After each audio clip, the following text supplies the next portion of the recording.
Hi everybody, Alex Employer from Expert Forex, and in this video we're going to be talking about the critical skill of finding turning points in the market.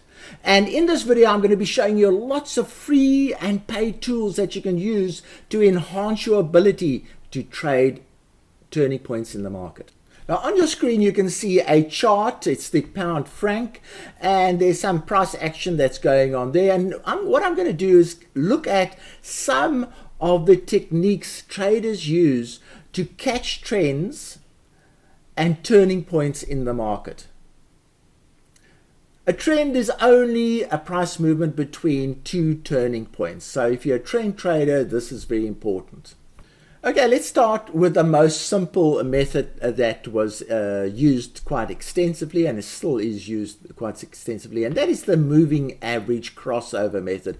And what that means is that the moving average divides the buy phase of the market with, from the sell phase of the market, and therefore when the price moves from the buy phase to the sell phase over the moving average, that is a selling signal.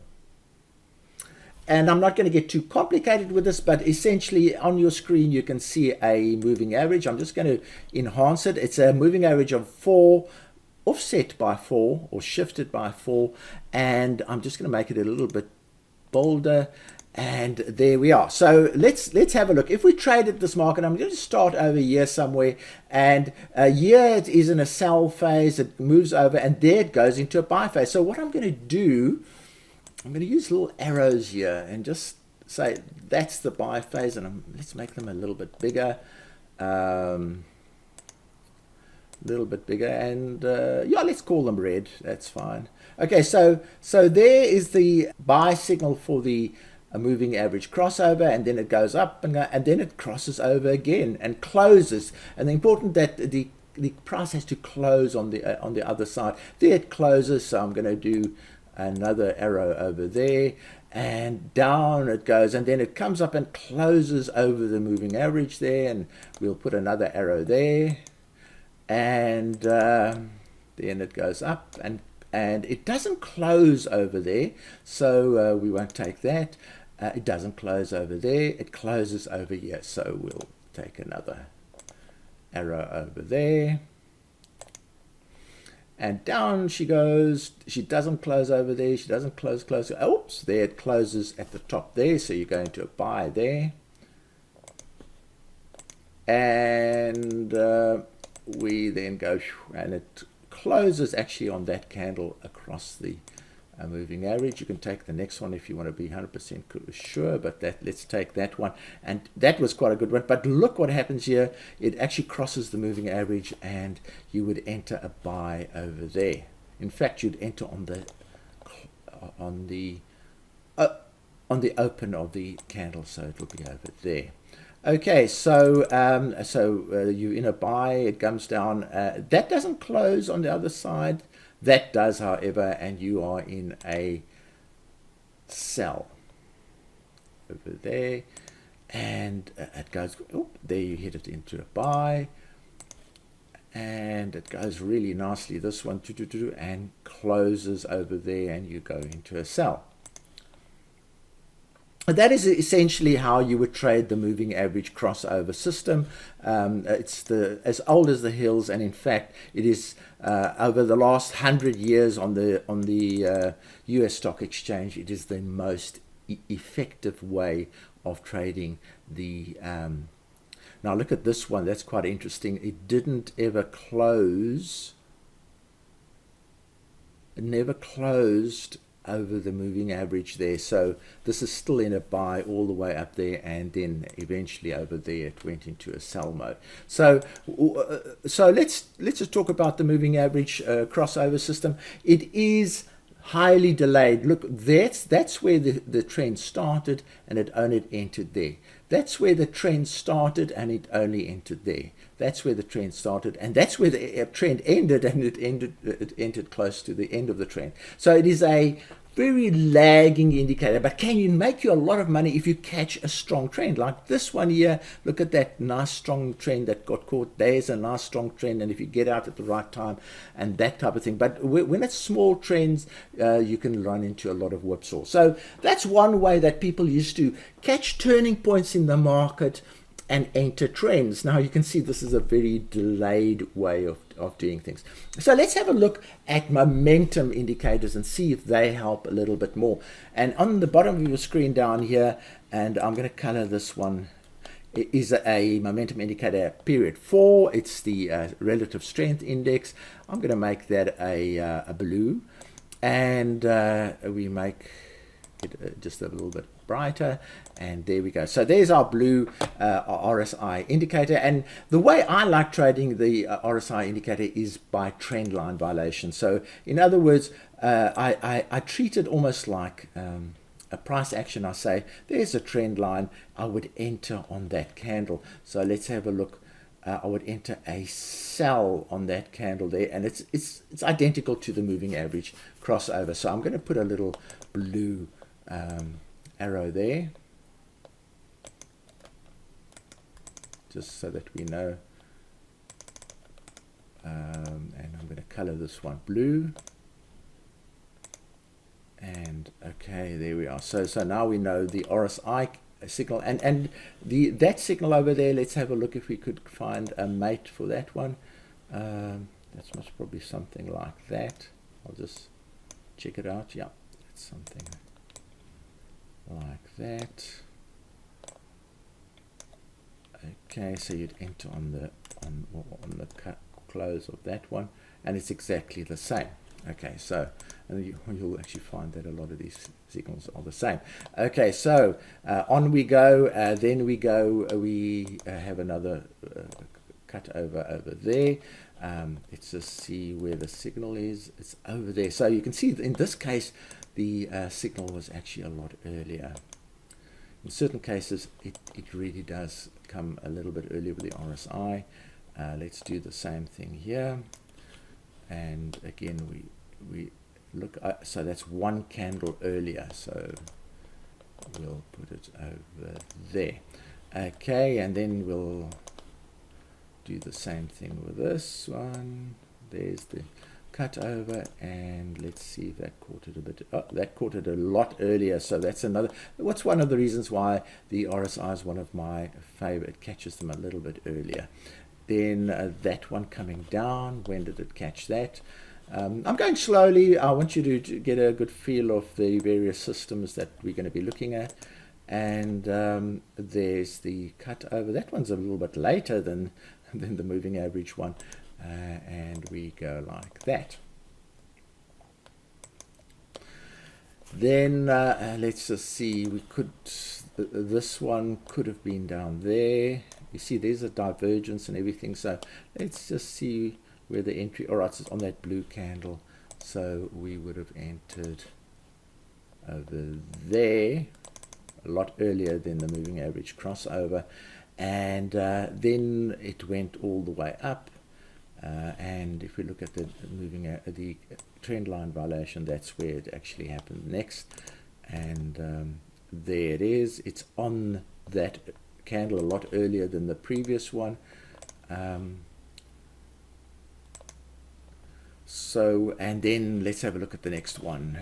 Next one is a bit of a tricky one. It's a steep. It's actually a little bit too steep to be a valid one, but it's fine. I'll take it as that, and entered on that blue candle there. So all right, so I think we're about there. So essentially, if we now compare the two methods, you'll see that the RSI now and then will give really much earlier trading signals, like over there, and especially here, look at that huge benefit, and that one over there. Let's just have a look. What would have happened here? That's almost too steep, but it's fine, we'll take it.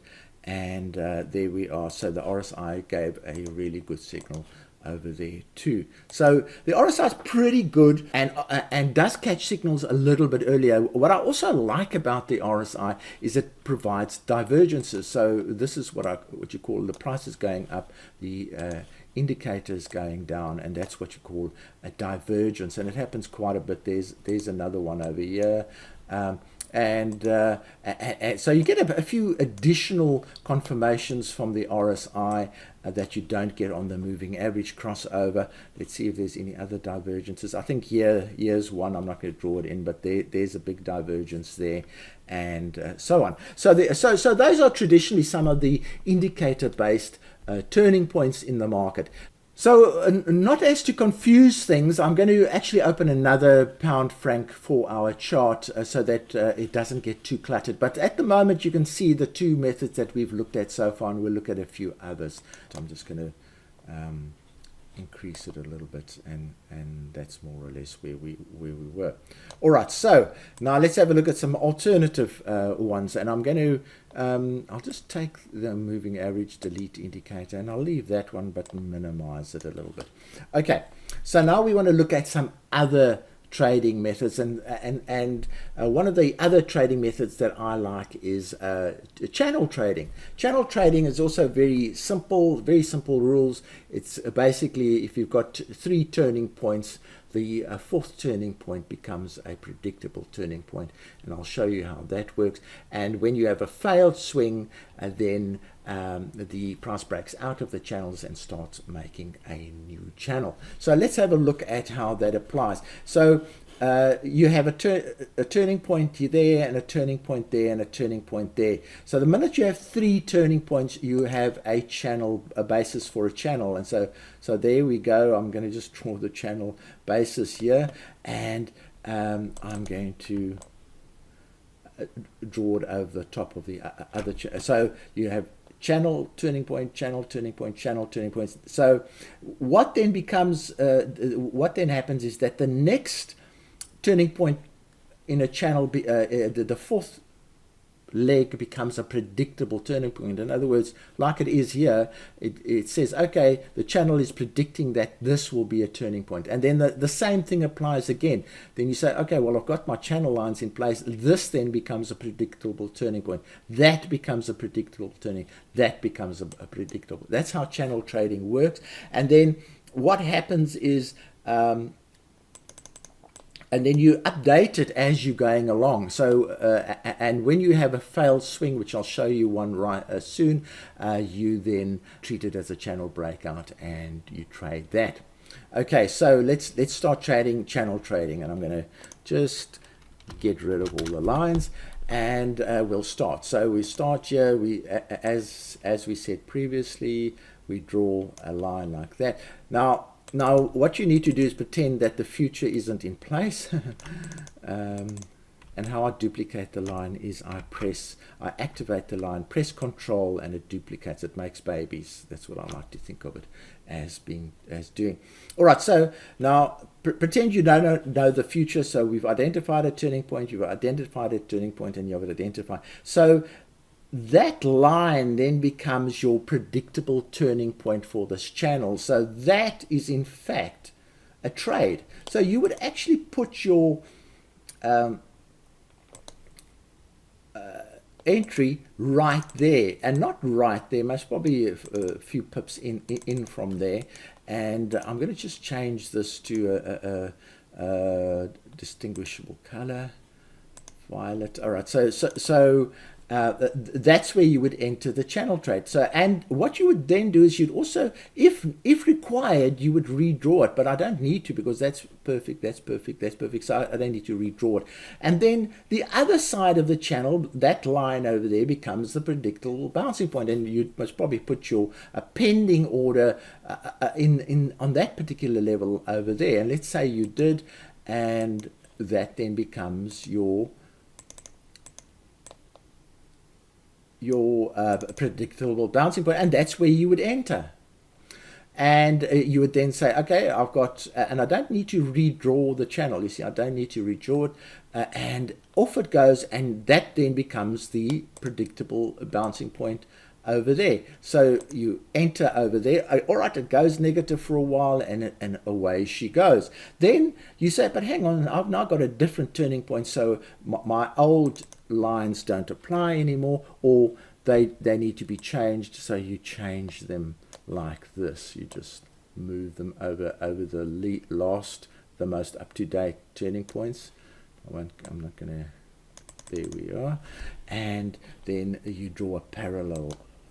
Now I'm just going to make this parallel, but you do a parallel line to that line, so they parallel like that.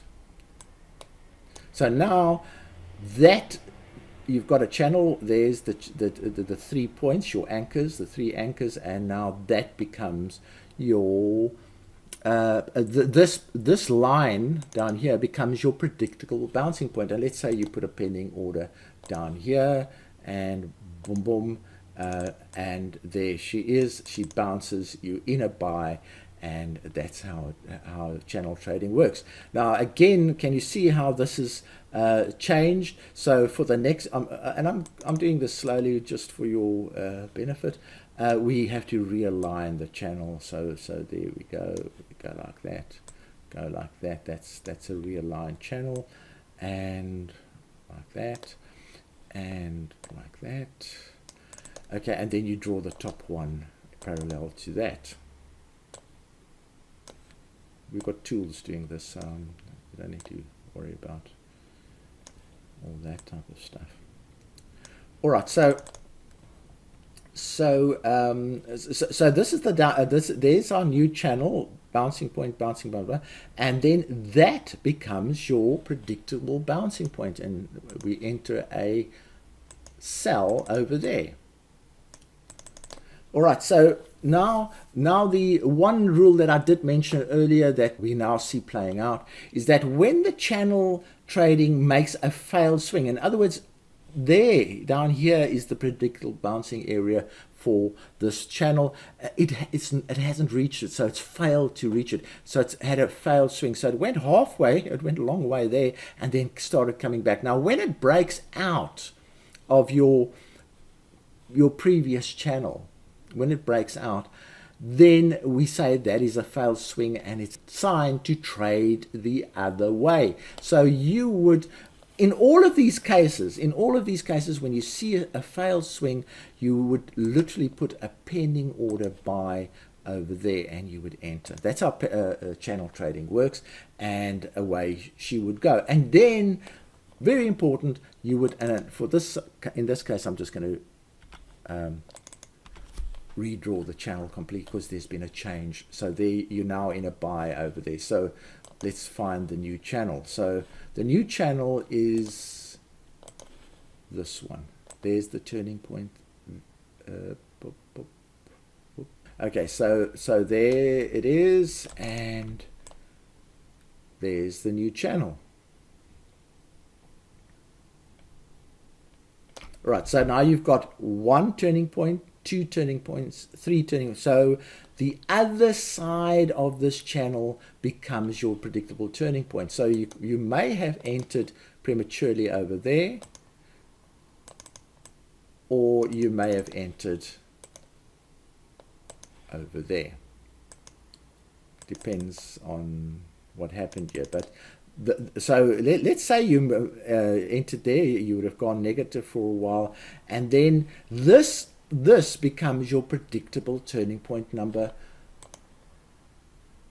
over there, because that is still a valid channel, bouncing point, and it's coming down, so that becomes a turning point. Now this one in particular is a failure, so we've had a lot of successes, 1 2 3 4 5, not that one, 5 6, that one coming down. So we've had one failure out of 7, so it's not bad. So that's how channel trading works. And I'm just going to get rid of this channel now just to make things a little bit clearer. But one of the things that you might notice is that the entries happen a lot earlier than our previous entries. And let's see if I can overlay the two charts to make that clear. One way of doing that is I'm going to make it smaller. All right, so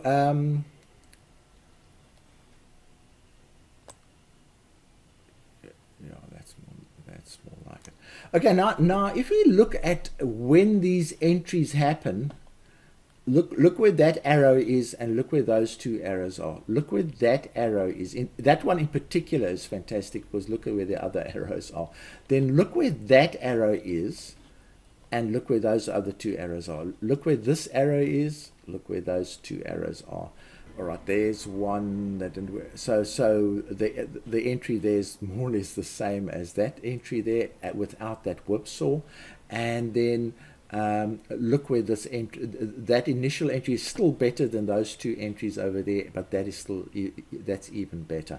So there's pros and cons in both cases, but the channel trading is the one way that you can get 100% of the move. In other words, if you enter there and you exit there and re-enter in the direction of the bounce, you are almost, look at this, you're almost catching 100% of the move. If you compare it with the other guys, you're getting in there and you're getting out there. Can you see how small the gains are? In fact, in this case, there's almost no gain. So in the red arrow case, in the blue, there's a bit of a gain. But here, you have 100% of the move. So one of the skills that we identified very early is that channel trading can give you 100% of the move. And you need 100% of the move if you're going to trade techniques like the double in a day technique and that type of thing.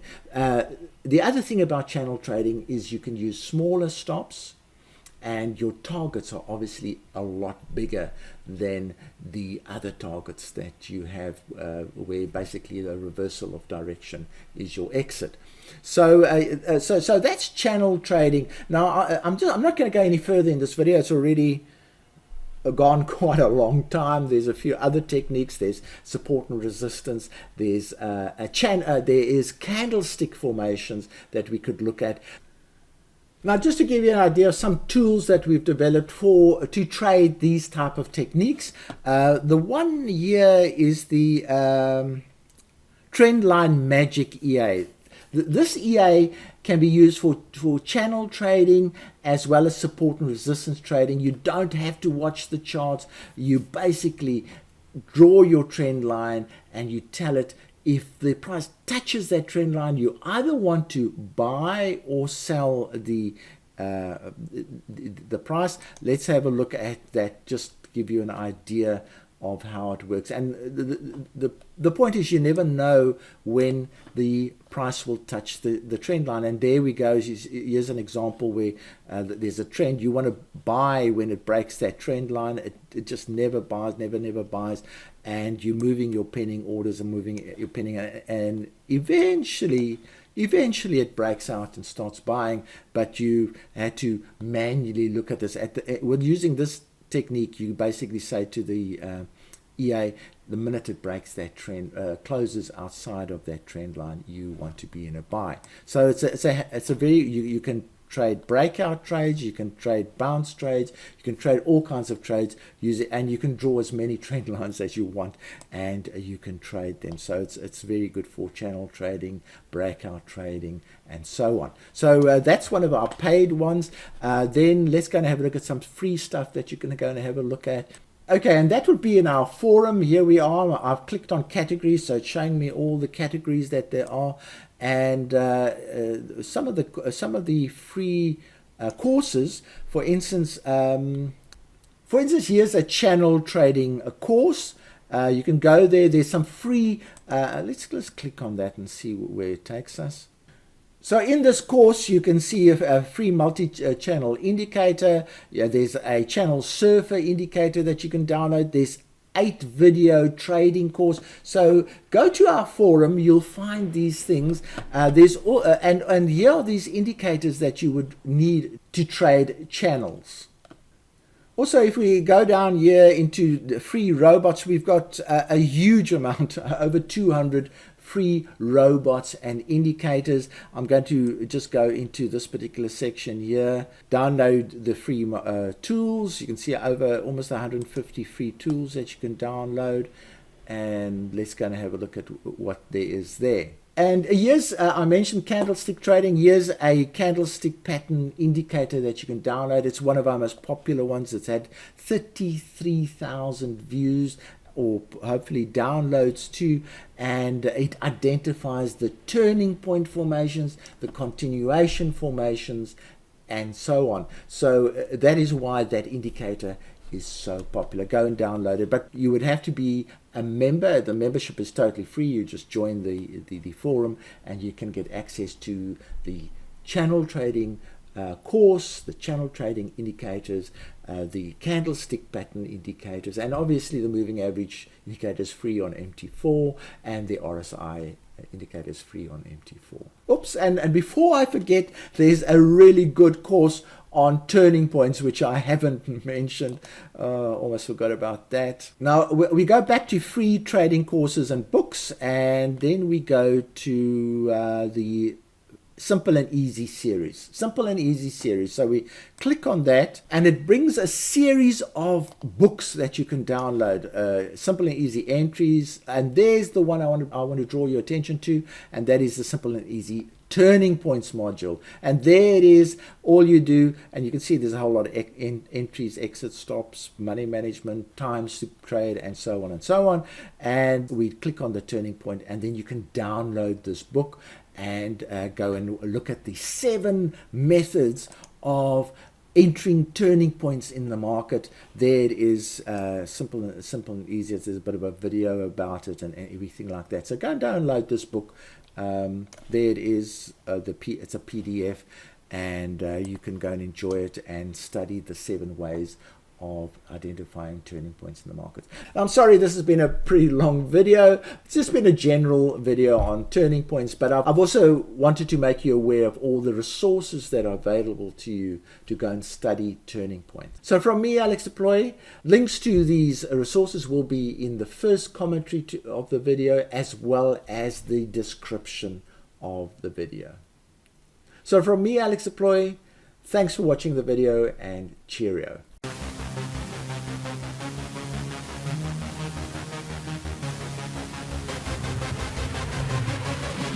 Yeah.